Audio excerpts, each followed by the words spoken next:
Okay, so you have the red Isengard player Abe versus the blue Goblin player RotWK. The winner of the previous game, the game number 1, was able to win as Mordor against Mordor. I think it's not a bad map for the Goblin faction, to be honest. I think the bigger the map, the better for the Goblins, because then you can have the maximum impact of the tunnel working system, you know? You're right. Delay is... what?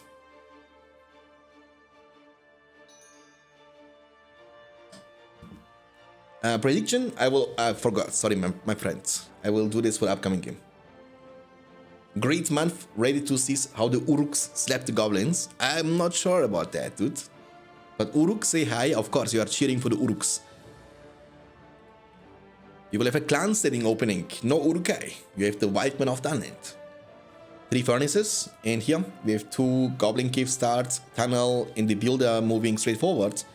And it's about to build the offensive tunnel.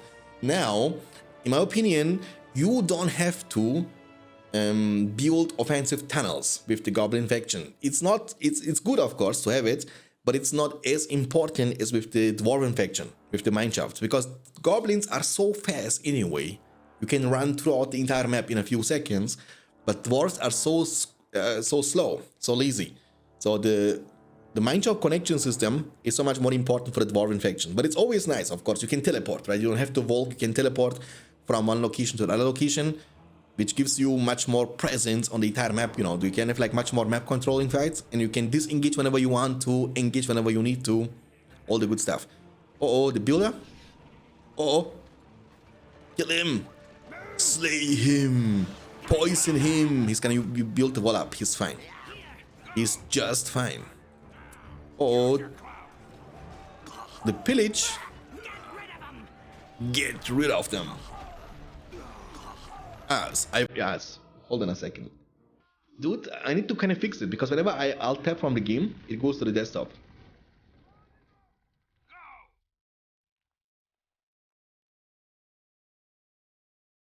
I mean, installing the game is actually pretty easy, to be honest with you. Not very complicated. The launcher we made is only working for BFME 1 so far, but in the near future, you will also be able to download the whole game from BFME 2 and Rise of the Witch King 2.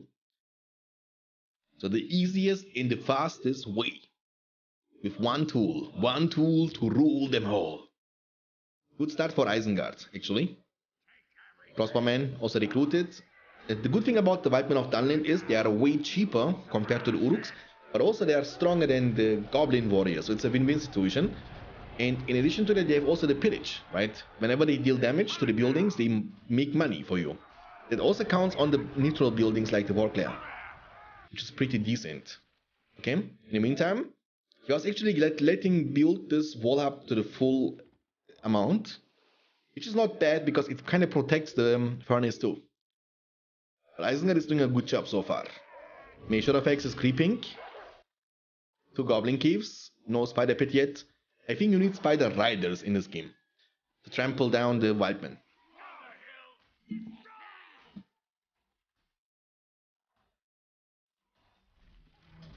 Yeah, May lost.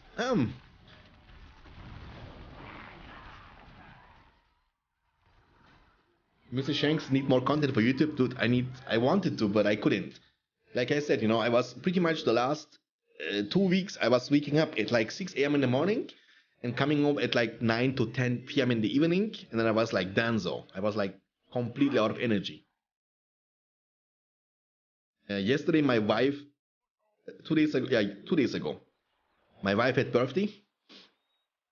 Yesterday, I was driving my mom to the airport, like very, very busy, you know, super busy the last 2 weeks. Yeah, this looks like it's over, man. I don't think May can turn this game around. It's gonna use Warchan defensively, but the thing is, I think, and that's my opinion at least, when you play Goblins and you fall behind, right? When you fall behind like this faction doesn't have nearly as much of a comeback potential compared to factions like Mordor or Ingmar or even Elves, you know? Like, I believe there are factions you can play when you are behind. You can play it very well. You can have like this counter push potential. You have like the archer army. You can eventually camp it out. But goblins are not designed like this. Goblins feel like get an advantage and snowball the advantage and get a win, or you lose early mid, you lose late game too. That's how it always felt with this faction. In order to win, you need to win early game.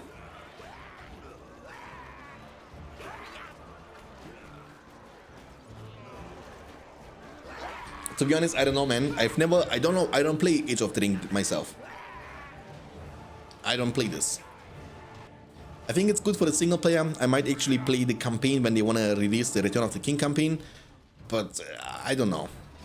For me, it's too complex. Maybe it's because I'm too old, you know. I don't want to learn 80 new factions. And also, the game is looking boring for me. There is no color, you know. For me, I like in RTS games the color design. So basically, the house colors. So now you see the goblins in blue and you see the Wildman in red. It's the color from the player, and you can see this visually in the game too. But the mods, almost every single one of these mods, have disabled the house colors. Every unit is looking the same. You have like this gray dark design. It looks like you are watching a film from the 80s, you know. I think the house colors are actually very important, especially when you want to make it competitive and when you want to play in multiplayer games, you know. Oh, he was able to get the money at this. It's good. But you need Spider Riders, man. But he's poor. He's not that rich. Actually, he has like 525 command points, not too bad, but again, Isengard has 750, and Isengard's mid game is so strong. Like when you get into the mid game with Devastation and, you know, Lumber Mills later on with the Field of Fires, you can actually grow so rich. I think Isengard is the wealthiest faction out of all factions that has a weak early game, but also that has been changed. Remember the Uruks, they are now cheaper. They cost only 350 each. They used to cost 400 in the past, the same also for the Uruk Pikemen. So now, Isengard's early game is not going to be that weak anymore. And like Uruk say hi said in the chat, the Uruks are slapping the goblins. Extroverts too. Let's put some Isengard music in the background.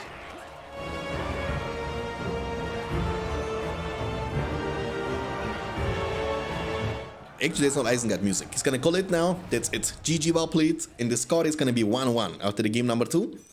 Isengard destroys the Goblin Town.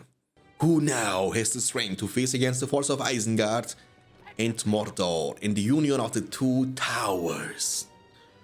Together, my Lord Sauron, we shall rule Middle-earth. Alright, so blue Isengard player Measure of X versus the red Mordor player Avi Harvey. Opening with the Eye of Sauron, and we will have a clan setting opening for Isengard, and Mordor opening with double slaughterhouse into the Haradrim Palace. Yep. That's kind of countering your entire strategy, my friend. That's why scouting is so important in this game.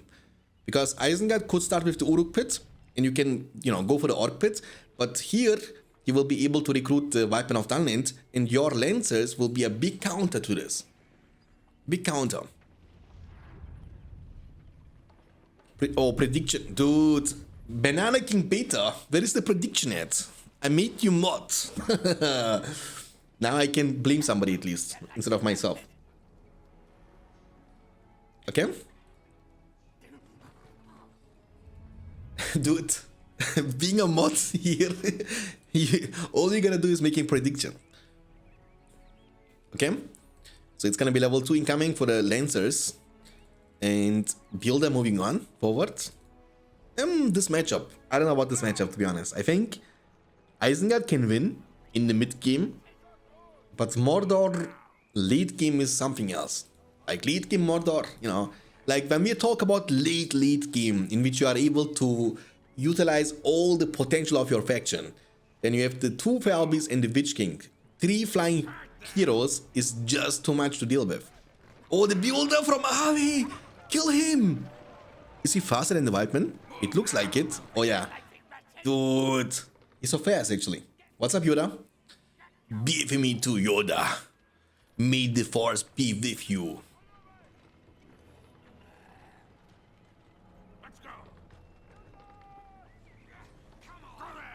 So, here's now lots of Wildman. Uh-oh. Look, he's actually annoying him, you know, with the Builder. And he needs to wait for the pikemen, but the pikemen won't be there in time. Oh my, this is gonna be Fiesta, boys. Watch this now. Watch this. Boom, son. Oh my, you can switch to all ground stance all you want, but you have no healing, you have no well. They will be low like this now until they die. But he's not done trampling. Holy moly, that's GG right there, no? I think it's over. There is no way. There's literally no way. Because Mordor is pretty much untouched, and now it can keep going. Furnace demolished. His Wildman army got big time chunked. Come on, all you want, my friend.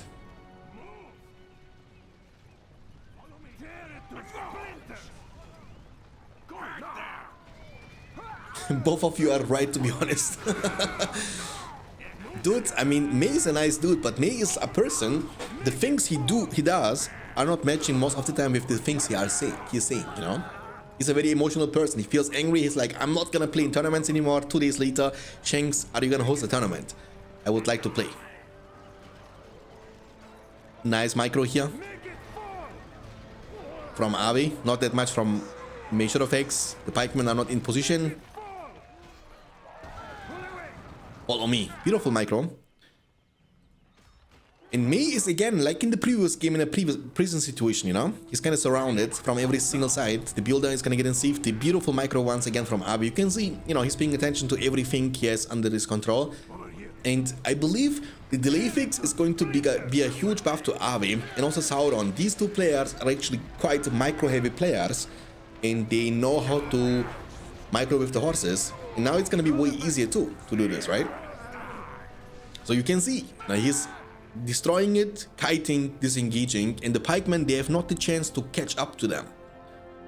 So the way you want to play this now is you need to, you know, kind of camp with the pikemen in the location where he needs to be to deal damage to you, because you can't chase them anymore. He can kite you all the time. Maybe Shark could be a nice counter to this. Zwag, thanks for the follow, appreciate it. Welcome to the stream. I will steal it though. Oh, let's see if he can steal it.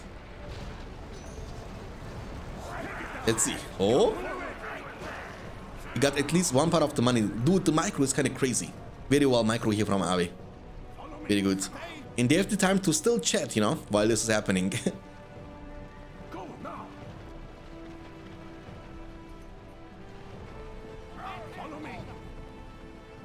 Yeah, Shark could be nice, yeah. Shark could be nice. Or you need just more pikemen, you know. Like, at this point of the game, there has not been any unit on the side from Ave yet. So Ave has not received any economical damage, and he's the one who's putting pressure. That's unusual with the modern faction. And also, Muma kills. Nah, no Muma kills, dude. I mean, also, we don't see, we have seen more than out 2 times, or 3 times actually, in this series, but not a single time people went for the Corsairs. It's going down, that's good.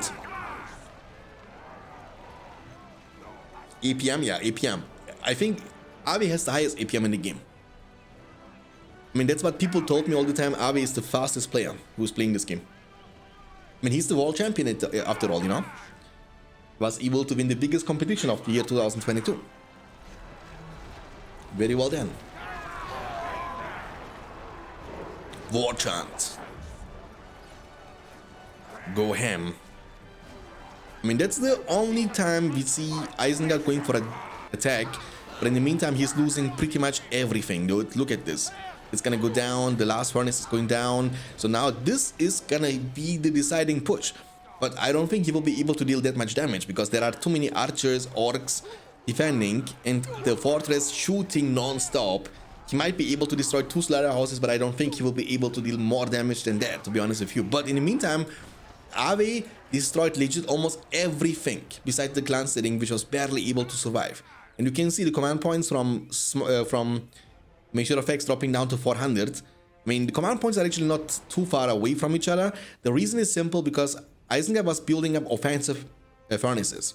1, 2, 3 furnaces offensively, and he has 1 here too. But Ave is also building multiple offensive slaughterhouses, which is a good strategy actually, because most of the time people would attack you around your own fortress. They would expect your buildings to be around this location, and you can kinda, it's like about Mind Kings. You can build all the stuff you have offensively, and your opponent has to search for them non-stop, you know? But Uruk pit has been destroyed. It means no more pikemen anytime soon. And that also means all Ave has to do is recruit more lancers, and you can trample the white men all the time and kill them. It's like rock, paper, scissors scheme, right? You need to counter the opponent move all the time. So you see cavalry, you need to go for pikemen. But without Uruk pit, you can't do this. So you need Uruk pit, or you need Sharku, because the mounted heroes in this game also countering the cavalry from the enemy. Painted line from Mordor. Ave keeps pushing forward. And he has torches.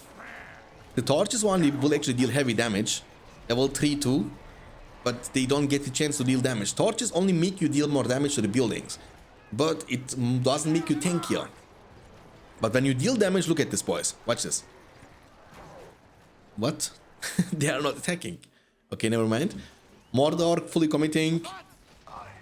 Yeah, Isengard is no more production building, so he's going for the clan setting, ballista expansion. Yes, I'm a big, I mean, I used to be a big One Piece fan, a big one in the past actually, and now it's kind of getting boring. It doesn't advance that much. But I used to, when I was a kid, I was watching all the episodes, all of them, every time, every Sunday I was watching in Japanese language with, you know, German subtitles. I was watching the show every Sunday.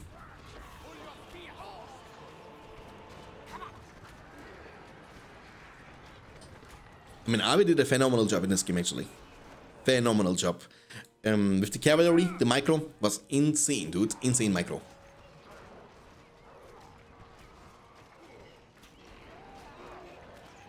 I mean, to be honest, that's a tanky building, dude. Holy moly. 3000 health, but it's so tanky. Look how long it takes to destroy this building. What the heck? You see this, guys? Level 2 orcs with the bloodlust. You need like a minute to kill it. But it's just a matter of time at this point.